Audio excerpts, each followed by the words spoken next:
Hello, I'm Jonathan Menn, the Director of Equipping Church Leaders East Africa, or ECLEA, and this is the first in a series of video lectures on the ECLEA teaching book on the biblical book of Ruth.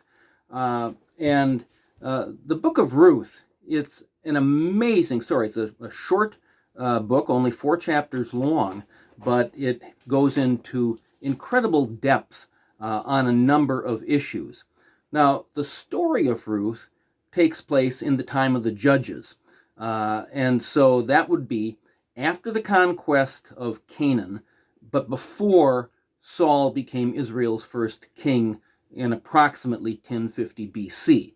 Now, we don't know exactly when in the period of the Judges the story of Ruth takes place, but it's probably in the latter part of the time of the Judges, so sometime before 1050 BC. Now, the author is not named. The Babylonian Talmud, which was written around between AD 200 and AD 400, attributes the book to the prophet Samuel, but most scholars doubt this because the book, in the last section of the book, it gives the genealogy of King David. And so the book could not have been written before David became Israel's king. And so the arguments, though, as to when the book was written and who the author was, arguments have been made for a wide variety of dates from the reign of David. One author says the book was written basically to legitimize the fact that he has a Moabitess, Ruth, in his line as an ancestor. Some say it was written during the reign of King Solomon.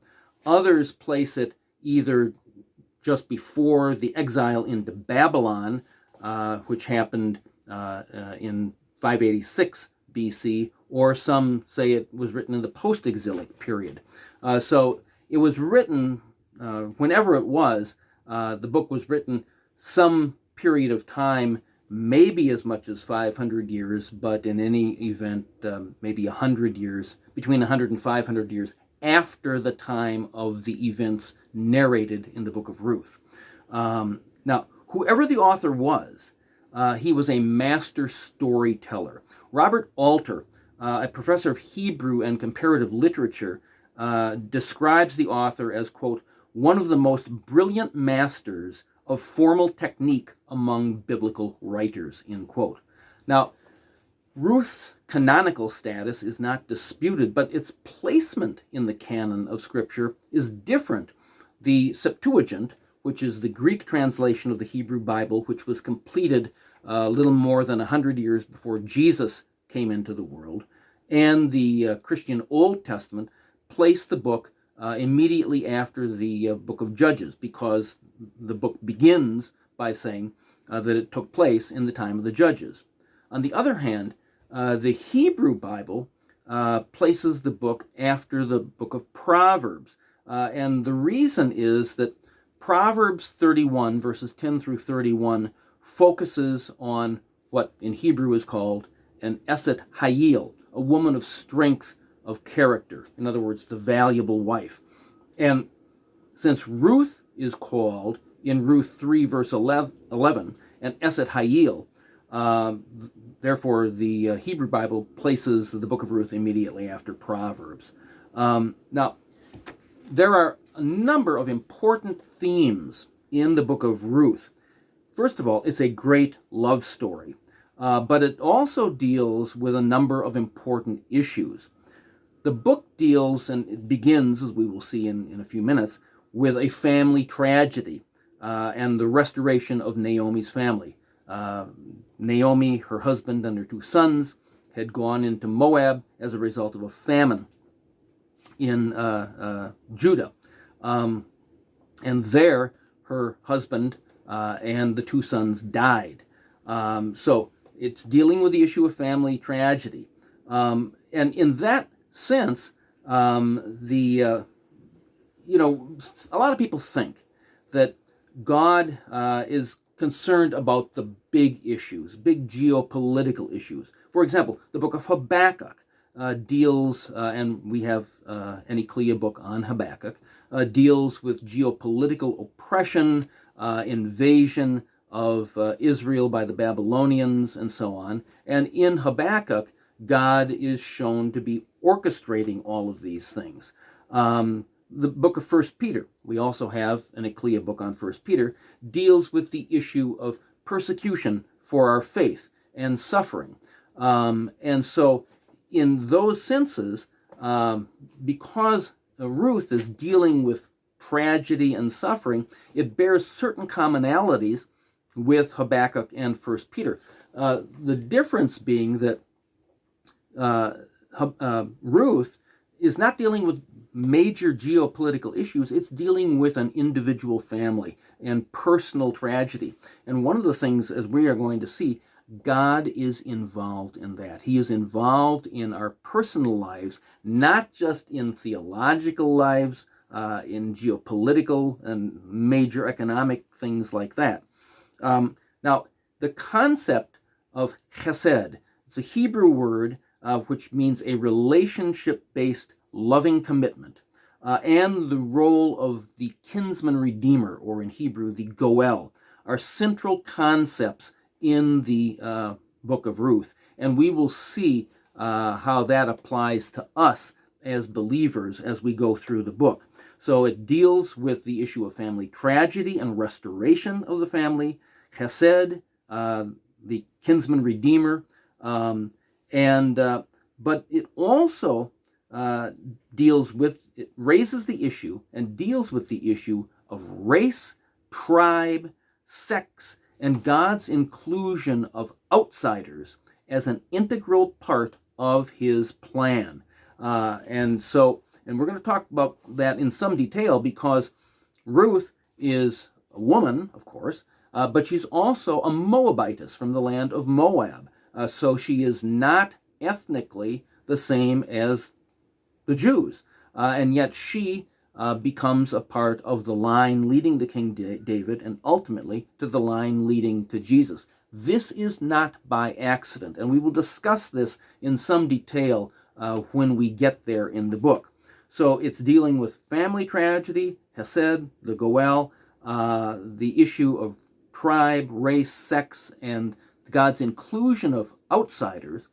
But the other thing that is amazing about this book is that the circumstances and actions in the book of Ruth appear to be purely natural, without God's overt appearance. There are no overt miracles. God does not appear on the scene. In fact, there's not even a religious authority figure like a prophet or a priest who makes his appearance in this book.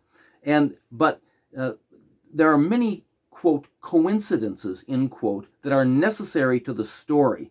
And all of this shows that it is God is the one who is driving the action and the plot. So in many ways, the book of Ruth mirrors the book of Esther. Now, I want to talk a little bit about the structure of the book of Ruth. The story is developed in a series of 7 acts. There's a prologue, which sets the scene and describes the predicament, namely the death of Naomi's husband and her sons, leaving her without anyone to care for. Then the following acts unfold how this predicament finds resolution. Then there is an epilogue which narrates the resolution of the predicament and how Naomi is restored to life and fullness through the marriage of the other 2 main characters in the book, namely Ruth and Boaz, who is who is related to her former husband Elimelech, who's part of the clan, and then it shows in the end of the book the birth of their son Obed. Now there was a coda to the story which traces 10 generations from Perez, who Tamar gave birth to, through Obed to King David. Now, In our Ecclesia book on Ruth, we have a detailed outline of the book, which I won't say here in the video lectures. You should take a look at the book. But I mentioned that the author of this book is a master storyteller, and he is an expert literary stylist. And this is indicated structurally by his use of what's called chiasm throughout the book. Now, chiasm is a form like this where you have the same words or the same ideas repeated in inverse order. So there'll be A, and then B prime, and then A prime. Or, as is characteristic of the author of Ruth, there'll be A, B, and then there'll be a middle thing that is not duplicated, which often is the key of the point, and then B prime and A prime. So this is the way, characteristically, in virtually every chapter, we see the chapters structured chiastically, but then he'll have even chiasm within chiasm. Now, this chiasm serves a number of functions. It creates balance and beauty. It helps us to focus on the topic. It helps to clarify the meaning of what's going on. It emphasizes the point and helps us to follow the theme with greater ease. And it helps us to see new connections and contrasts between things. Now, not only is there chiasm within each of the major sections of the book, but there is an overall symmetry to this book and correspondence between the beginning and the end. So, for example, the prologue and the epilogue, they are clearly related. The prologue details the famine, death, and tragedy besetting Naomi and her family, but the epilogue details the fulfillment, new life, and abundance, and new birth. But the second section, and then the next to the last section, also correspond. In both of those, both the second section of the book and the next to the last section, two relatives of Naomi are confronted with the choice of helping her.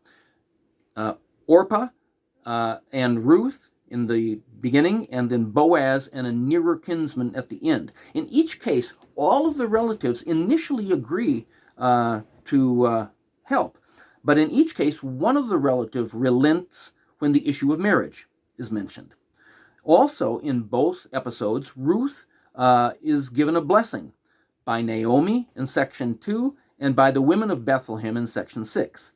There's also a correspondence or symmetry between the third, section 3, and the third to the last sections of the book, section 5. Section 3 recounts Naomi and Ruth's arrival into Bethlehem, and that takes place at the beginning of the barley harvest, whereas section 5 takes place during the winnowing of the barley. The women's question in section 3, chapter 1, verse 19, is this Naomi, is mirrored by Boaz's question to Ruth, who are you, in chapter 3, verse 9. In section 3, Naomi and Ruth come into Bethlehem, and in section 5, Ruth comes into Bethlehem.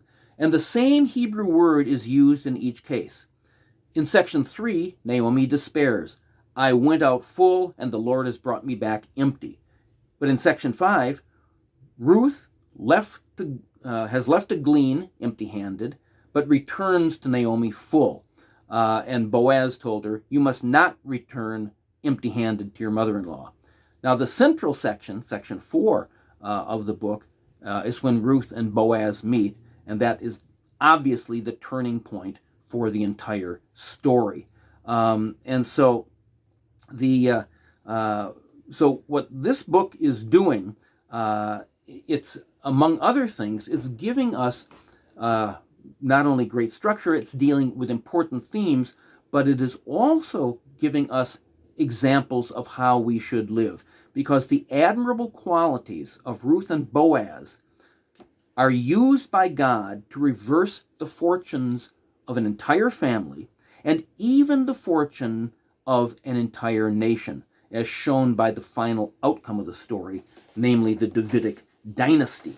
So let's begin with the prologue and the set the scene and what is the predicament. So we'll look at chapter 1, verses 1 through 5, which says this, and I'm quoting from the English Standard Version throughout. It says this, "In the days when the judges ruled, there was a famine in the land, and a man of Bethlehem in Judah went to sojourn in the country of Moab, he and his wife and his 2 sons. The name of the man was Elimelech, the name of his wife Naomi, and the names of the 2 sons were Mahlon and Chilion. They were Ephrathites from Bethlehem in Judah. They went into the country of Moab and remained there. But Elimelech, the husband of Naomi, died, and she was left with her 2 sons. These took Moabite wives. The name of the one was Orpah, the name of the other Ruth. They lived there about 10 years, and both Mahlon and Chilion died, so that the woman was left without her 2 sons and her husband." Now, I mentioned the Septuagint, the Greek translation of the Hebrew Bible, which was completed a little over 100 years before Jesus came into the world. Now, it placed the book of Ruth immediately after the book of Judges, not only because chapter 1, verse 1 talks about in the days when the judges ruled, but also because Ruth contrasts with the final story in Judges 19 through 21, where everything is done wrong. The period of the Judges was an era of relative violence, and the book of Judges concludes by saying, "In those days there was no king in Israel. Everyone did what was right in his own eyes."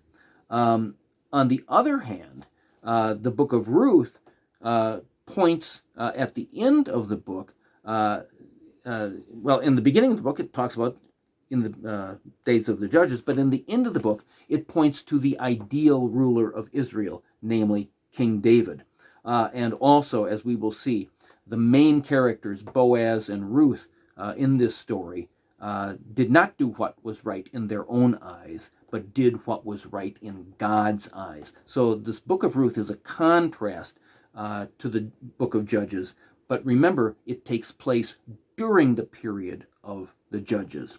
Now, the phrase, it says, in the days of the judges, there was a famine in the land. That phrase, there was a famine in the land, occurs only elsewhere in Genesis 12, verse 10, and Genesis 26, verse 1. In those cases involved Abraham traveling to Egypt and his son Isaac traveling to Gerar of the Philistines. And in each case, Abraham and Isaac lied to the people they were traveling to about their wives, claiming that they were their sisters instead of their wives.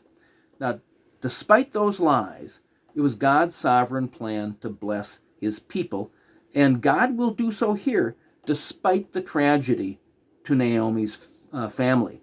Now, in Deuteronomy 28, it talks about the fact that famine is one of the curses for disobedience that God said he would bring on his people, and the fact that the time of the judges was characterized by disobedience at least suggests that the famine in Ruth 1, verse 1 was a punishment for disobedience. It doesn't explicitly say that, but there is at least that canonical linkage.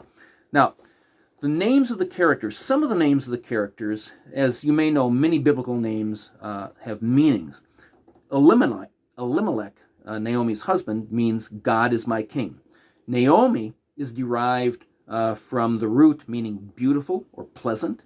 Now, Mahlon and Chilion are of uncertain etymology, and their names are not attested in any other ancient Near Eastern literature. They may have been coined names, in other words, made for this story, suggesting sickly one or sickness, and finished or spent one or death, thereby implicitly pointing to the crisis that Naomi is going to face. Likewise, the meanings of Orpah, Ruth, and Boaz are uncertain. Interestingly, the name Boaz is the name given to one of the pillars before the temple that was built by Solomon. Now, there's also irony here. Traveling from Bethlehem to Moab because of the famine reveals a certain irony, because the name Bethlehem means house of bread. And further, Bethlehem typically received far more rainfall than did Moab, Moab was on the east side of the Jordan. And so Elimelech's moving his family to Moab was not an act of faithfulness in keeping with his name, God is my king. And so anyway, he leaves his own land and clan and goes to a foreign land. But then in verses 3 through 5, I read the whole passage, this is where the tragedy occurs. Now again, we need to understand something. A lot of people see that there is a one-to-one relationship between sin and bad circumstances in one's life. In other words, the bad circumstances that we face are a punishment for our sin. That idea is not realistic, and it is certainly not biblical. Yes, bad circumstances and effects may be the result of sin, but the book of Job makes clear that, Job was being afflicted not because he was a sinful man, but because he was a righteous man. John chapter 9, the blind man, the man who was born blind from birth, who Jesus healed, again points out, the disciples asked, who did this? Who's responsible? Is it this man or his parents? And Jesus said neither, but that, the power of God would be manifested. Multiple other texts demonstrate that bad circumstances in one's life are not necessarily the result of sin and are not necessarily payback for our sins. Now, various Jewish sources attribute the deaths of Elimelech, Mahlon, and Chilion to the fact that they left Judah and the fact that the boys married Moabite wives. The Bible does not specifically describe those actions as sinful, and it does not describe the reason why Elimelech, Mahlon, and Chilion died. Now, marriage to Canaanites was forbidden, but marriages to Moabites was not forbidden, although Moabites could not enter the assembly of the Lord to the 10th generation. But the situation that presented itself is the deaths of Elimelech, Mahlon, and Chilion left Naomi in a desperate situation through no fault of her own. She clearly had not sinned. She went where her husband said, we're going. And this is a tremendously hard situation, far more difficult than many of us may realize, because most women in the ancient world did not have the education or training in a craft to support themselves. They were totally dependent upon their husbands. Now, Naomi herself points out later on in chapter 1 that her being able to remarry and have children was remote at best. And one writer points out that without a male provider, a widow was vulnerable to exploitation of various kinds, and if she could not find a family in which to live and work, she was reduced to begging, prostitution, and often death by starvation. So indeed, Naomi's situation was very bleak. Now, other people, if they don't see a one-to-one relationship between bad circumstances and sin, attribute our suffering largely to impersonal forces like nature and chance. That also is not biblical. The Bible attributes our circumstances ultimately to the sovereignty of God. Yes, God uses secondary means. In the case of Job, for example, he used Satan.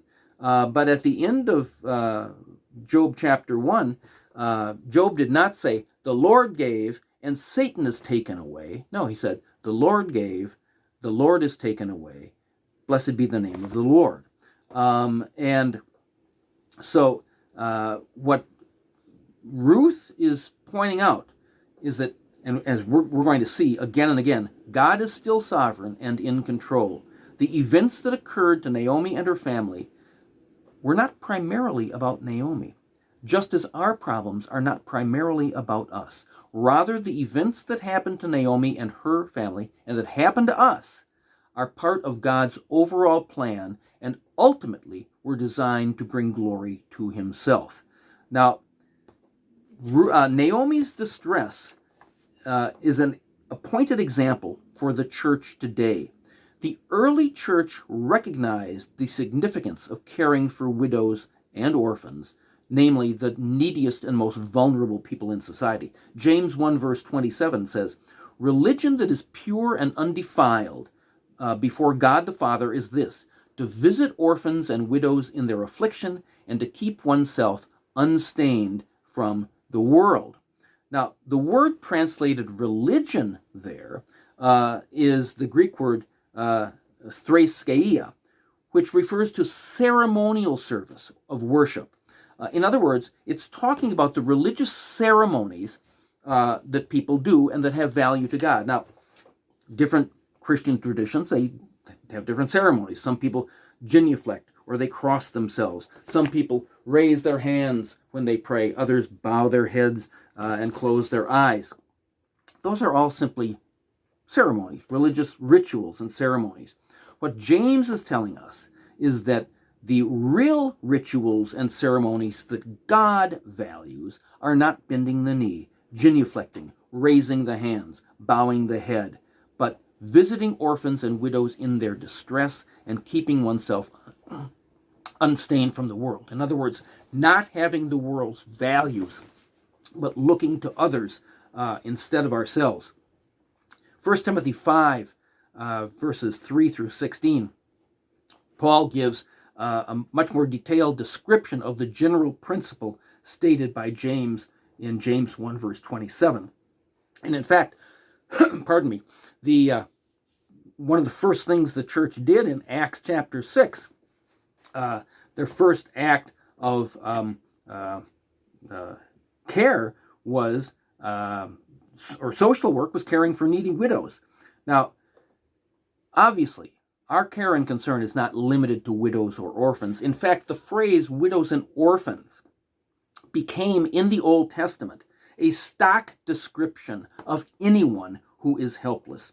The church needs to have policies and practices and structures in place to care for poor and needy believers, but also care for the poor and needy in general.